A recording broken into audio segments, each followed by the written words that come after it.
with arms outstretched to embrace me, with a divine life to grace me. Still I fail to surrender to you completely. All glories to Sri Radhesham.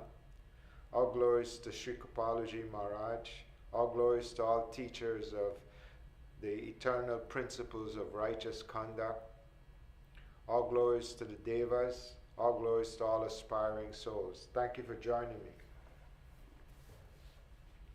Who am I and who is mine is a question that every soul needs to answer. If we don't answer this question, then we're doomed to suffer again and again, as we have for countless lives already.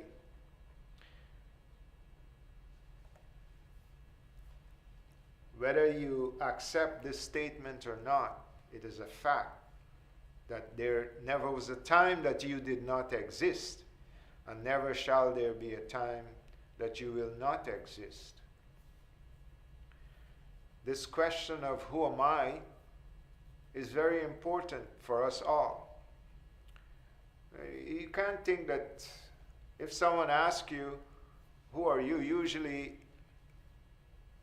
you would say your name.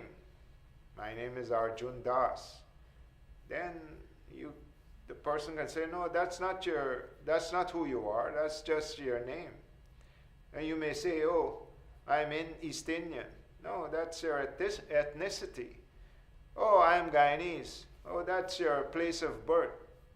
These are all only related to your body. Your consciousness within the body. So, you see, throughout your life, your body changed from a little boy to a youth, then adult, and now, as I'm here, the body is an old man's body. So the body kept changing while I answered to the same name. It's a scientific fact that every 7 years, all the cells of the body are completely replaced. So every 7 years, you actually are living in a new body.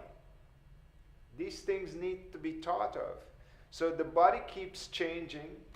The body is dwindling as you get older.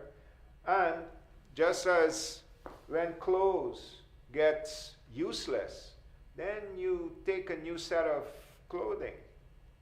In the same way, Sri Krishna says in the Gita that never was there a time that you did not exist, and never shall there be a time that you will not exist. So, who am I? Who are you? Who am I? Who are we? We are consciousness within the body. And the body is an unconscious entity. And consciousness has 3 states of existence. Right now, in this waking state, and we can see there's a dream state in which the body is there in bed. You can see clearly in your dream state that you're not the body. In your dream, you see, don't you? Yes, you see. In your dream, you hear, don't you? Yes, you hear. In your dream, sometimes you're very happy.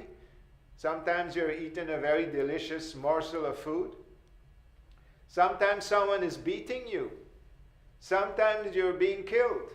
Sometimes you're flying in the sky. Sometimes you're in Paris. Sometimes you're in London, America.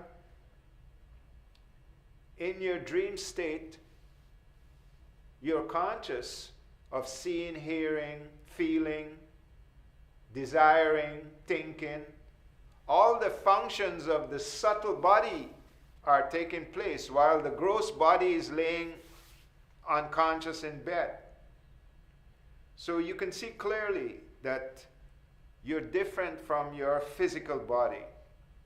Actually, every human being has 3 bodies. The stula sharir is called this physical body. This body is made of 5 matters, 5 types of elements. Matter, earth, water, air, fire, and ether. That's the physical body. And we have a subtle body.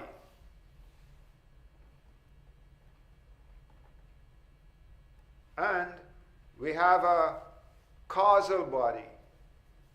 The subtle body is called Sukshma Sharir, and the causal body is called Karna Sharir. You see, these things may be new to some people, but the purpose of the human being is beyond the purpose of animals. Animals live with the basic desire for food, to defend themselves, to mate, and to sleep. If we reduce our existence as human to such a state, then we are no better than animals. Then what is the use of our intelligence? Then what is the use of the faculty of knowledge that God has given us? It's obvious that humans are meant for a higher purpose than just eat, sleep, mate, defend, and sleep. You know, we are definitely, and that's why all glories to the men who strive to understand what space is, what God is, this is what everyone needs to do. Unless you know who you are, then you can't know what to want. If you continue to just live for the basic eat, sleep, mate, and defend, then you've reduced your life to a life of an animal, a wasted life. God has given every human being a need to inquire. It's why one of the first statements in the Upanishad, it says that Atato Brahma Jigyasa. Now it is the time to inquire. What is the purpose of human life? How to fulfill that purpose? And what is the reason to fulfill that purpose? We must answer these questions. Then you can be considered human. You're on your way to becoming human. So who am I? I'm a conscious entity living in an unconscious body. And I am not my body, I am not my senses, I am not my mind, I am not my intellect. I am the observer of these faculties. I can observe what the body is doing, but the body, being an unconscious entity, don't know what I, the conscious entity, is doing. So we can see clearly when you leave the body in the form of death, the body, it's the body that dies. It's the body that becomes useless. The soul retrieves the subtle body comprised of the senses, mind, intellect, and then you are ushered into another family group or situation, hell or heaven, according to what you deserve. So, if you don't transcend this mortal body, then you will be forced to experience great suffering again and again, as we must have in your previous lives. You just have forgotten. Each life, you don't remember what happened in the previous life. But there is suffering caused by your body, suffering caused by your mind, lust, greed, anger, hate, malice, spite, not only from your own self, but from others. The physical body goes through old age, sickness, diseases. When you get old, then you will begin to realize how much suffering there is in the physical body. Then there is suffering caused by supernatural sources, suffering caused by others, bad relationships. Then there is suffering caused by imperfect senses. This human being have limited senses, imperfect senses. And also, there is suffering caused by a tendency to make mistakes. Then there's a tendency, a cheating propensity in every human being. Before one becomes a saint, they remain selfish.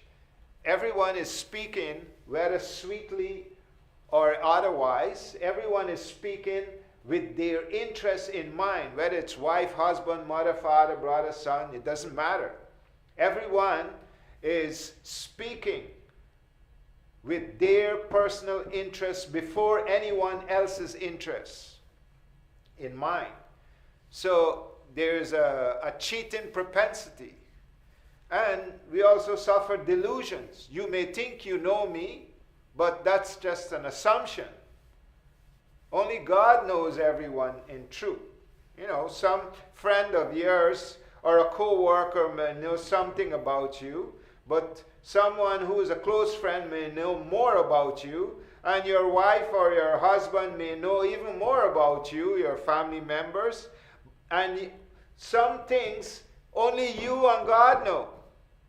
So everyone is living a self-centered life, even if they pretend to be doing otherwise. So you're a conscious soul, a child of God.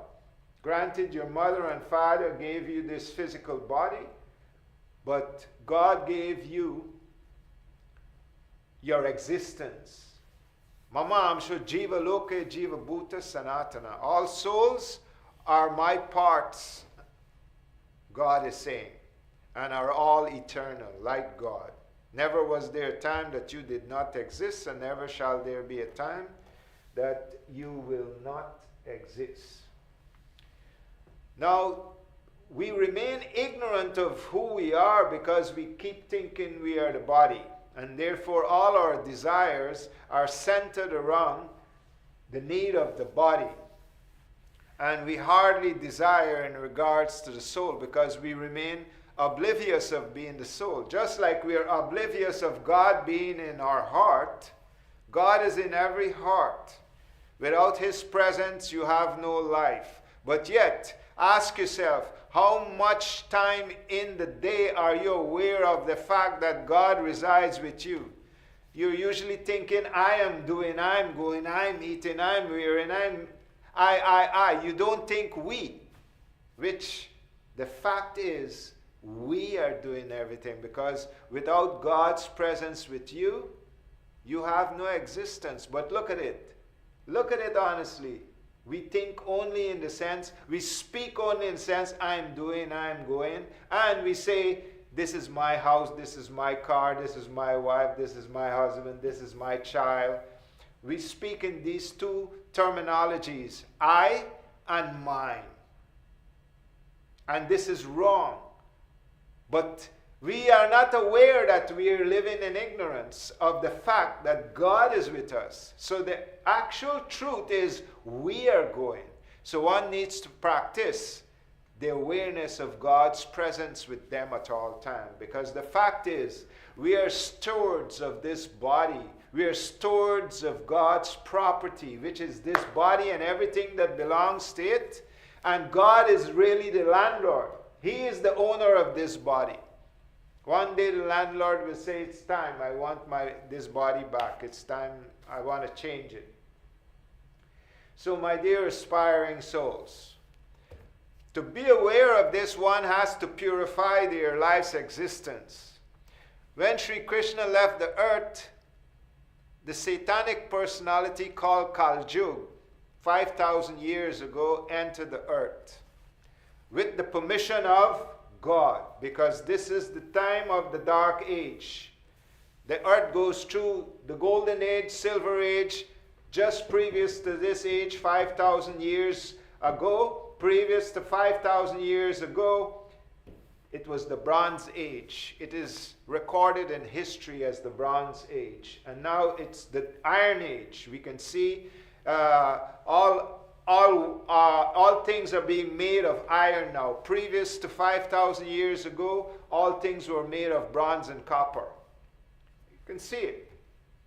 And the Gita and the Srimad Bhagavatam has all of this recorded. So this is the Iron Age. It's obvious. And it's the Dark Age, where the personality of evil called Kaljug, Satan, or whoever you want to call him, Dajjal. Different religions have the different names for the same person, just like different religions have different names for the one God. God is one. So, we have to purify our existence before we can come into awareness of our true self. When that personality of evil came into the world, he has great influence towards evil appetites. One of the appetite that we have to give up is illicit sexual activity. If you're married, be satisfied with your husband or your wife.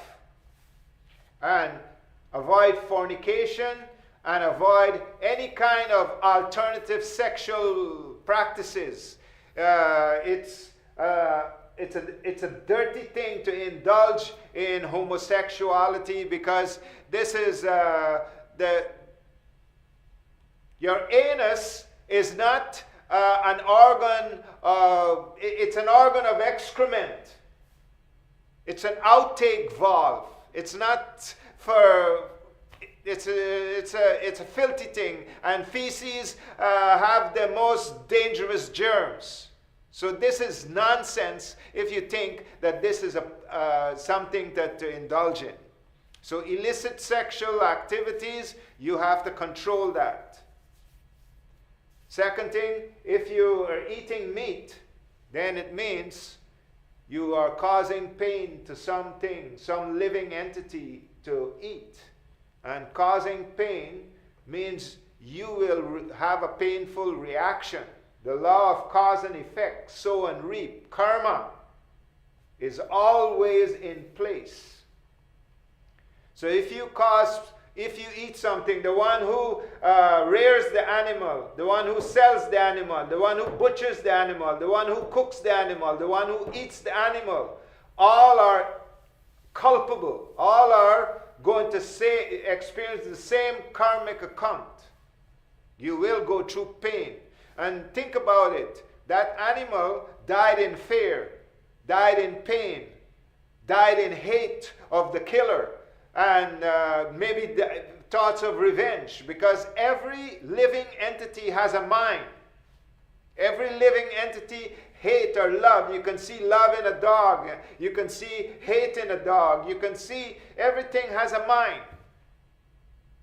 And the mind functions with hate and love, likes and dislikes.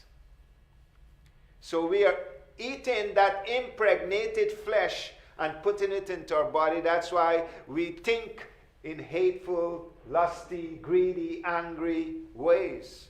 Because we're eating a low-class diet. One must become vegetarian. Then you eat a high-quality fuel, which is direct sunlight converted into chlorophyll, which is then eaten. The plants, if you don't eat the plants, then they die. And the trees, you don't have to kill them to get their fruit. They give you their fruit at due season. So vegetarianism is the practical diet for human beings.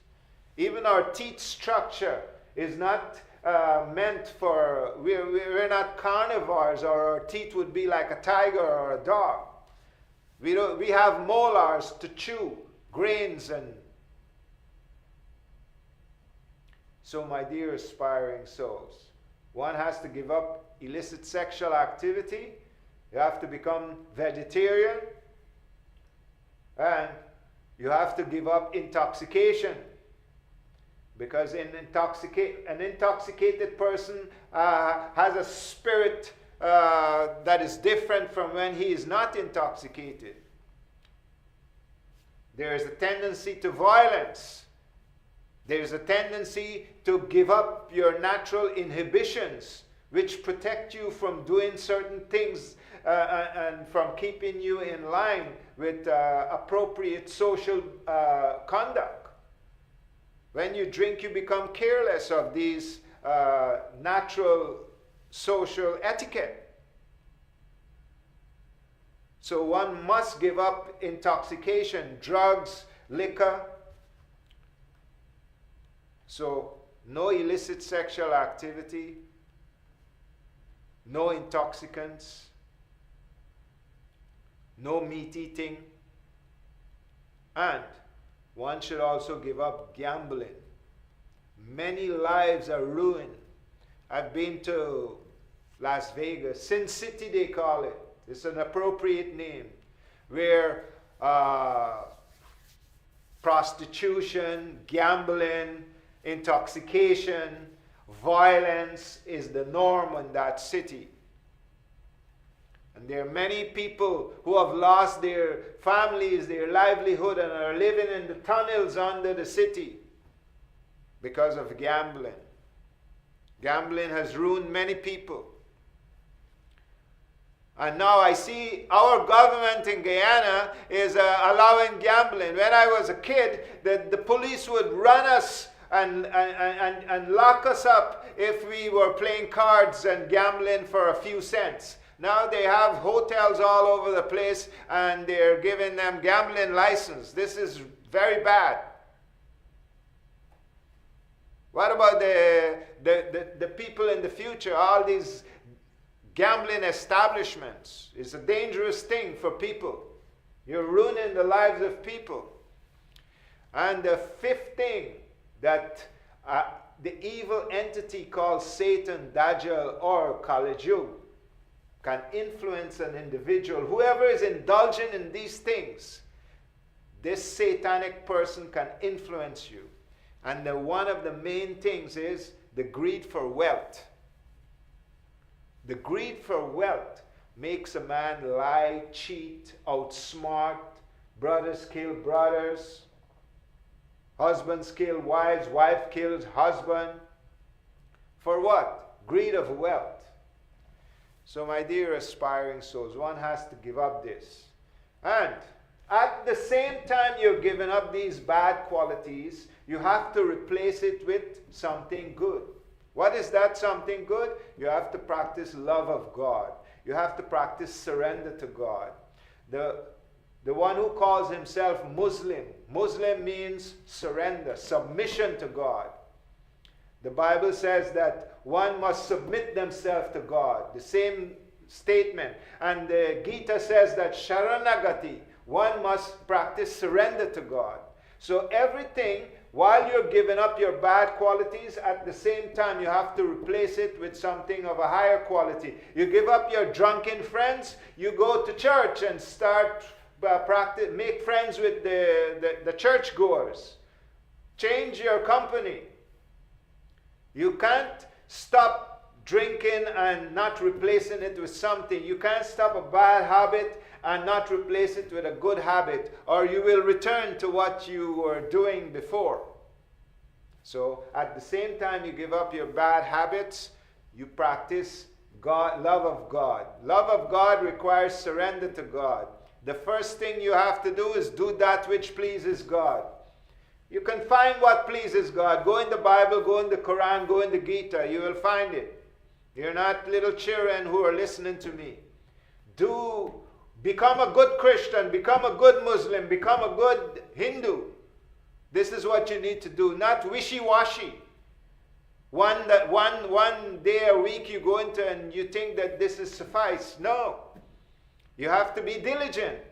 God can be found if you seek Him with all your mind, all your strength. Then you'll find Him. So, go look into the scriptures, what pleases God. Also, the scriptures will tell you what does not please God.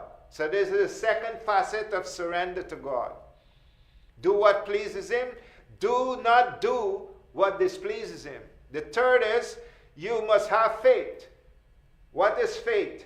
Faith is knowing how faithful God is.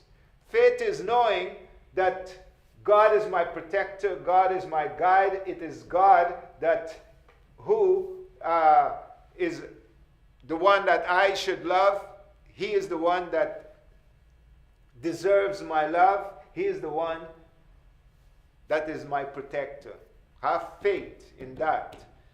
Whether good or bad is happening in your life, have faith that it's God is in charge. The fourth, you must have gratitude, an attitude of gratitude. Not when you're getting something good, you're happy, and when something is not good, you're miserable. This is your karmic account. It's what you have sown in your past lives that you're receiving in this life. Accept it, that all things work together for your good. You can't accept the blessings and refuse the curses. It is your own deeds that have caused both curses and blessings. So live with an attitude of gratitude, whether it's favorable or unfavorable circumstances. The fifth is, you must give up this sense of possessiveness. This is my house, this is my car, this is mine, mine, mine. Nothing is yours, not even your body is yours. One day it will be taken from you. And the last thing you must do is the first thing as well. Always be humble. Practice humility.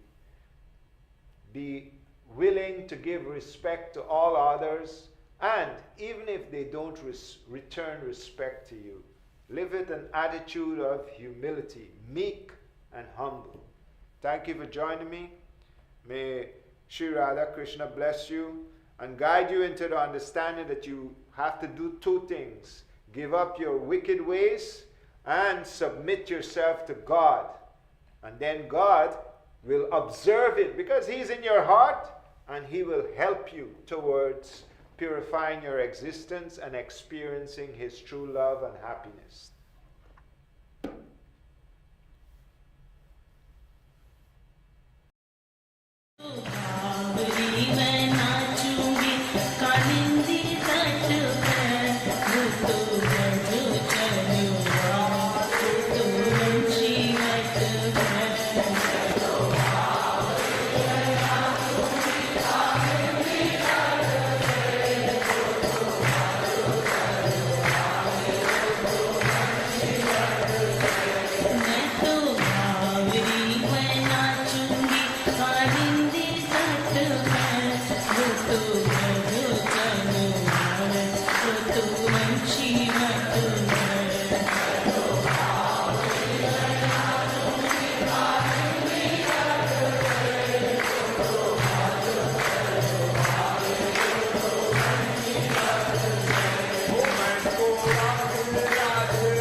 That was a paid program, and the views and opinions expressed are those of the host and other speakers and do not reflect the views and opinions of TVG Channel 28.